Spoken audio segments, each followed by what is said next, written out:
याद करिए गुलामी के कालखंड के दौरान जब ये देश भारत और भारतीयता की विस्मृति के दौर से गुजर रहा था, गुलामी की कालखंड से गुजर रहा था, तब शिकागो की धर्म सभा में इसी परंपरा में पैदा हुआ एक सन्यासी दुनिया के सभी धर्मगुरुओं के सामने इस बात का उद्घोष करता है कि मैं भारत की उस परंपरा से आया हूं जिसने सदैव मानवता के कल्याण का मार्ग प्रशस्त किया, और जो दुनिया के सामने इस बात की उद्घोषणा भी करता है कि मुझे गर्व है कि मैं हिंदू हूं। तो स्वामी विवेकानंद, याद करिए, इसी परंपरा में तुम मुझे खून दो मैं तुम्हें आजादी दूंगा का उद्घोष करने वाले नेताजी सुभाष चंद्र बोस पैदा हुए। यानी कलम का ही नहीं, तलवार की भी पूजा की है, और दोनों के समन्वय से ही समाज और राष्ट्र की व्यवस्था चलती है। याद करिए, स्वतंत्र भारत में भारत का संविधान कैसे बनना चाहिए,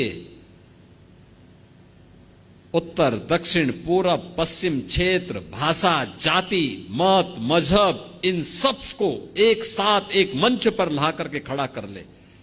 कोई नाम, तो नाम आया डॉक्टर राजेंद्र प्रसाद जी का।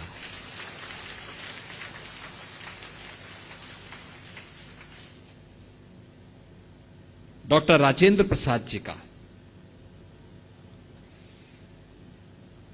स्वतंत्र भारत में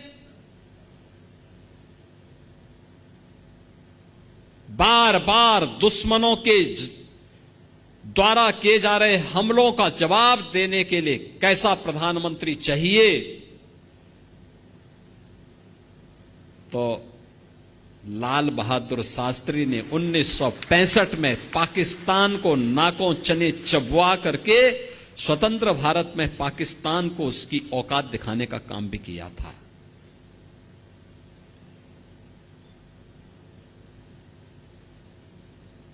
कौन कहता है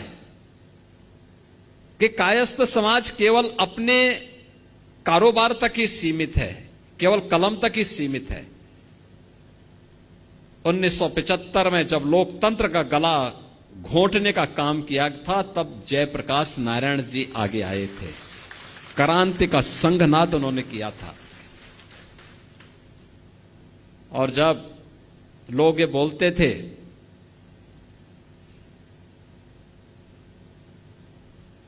कि अयोध्या में राम मंदिर कभी नहीं बन पाएगा,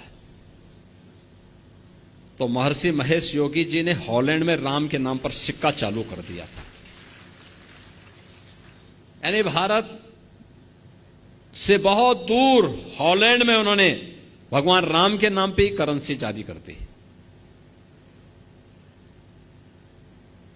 यानी एक ऐसी परंपरा, अगर आप हिंदी साहित्य में जाएंगे, उपन्यास की विशिष्ट शैली जो भारत की उस समय की ग्रामीण पृष्ठभूमि को प्रस्तुत करता है। मुंशी प्रेमचंद इसी गोरखपुर की धरती पर उन्होंने अपना उपन्यास यहां रचने का काम किया था।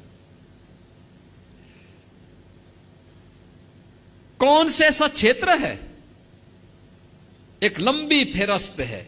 मैं जब अंदर इंटर कर रहा था तो मैं देख रहा था उन सभी महापुरुषों के चित्र लगे हुए थे,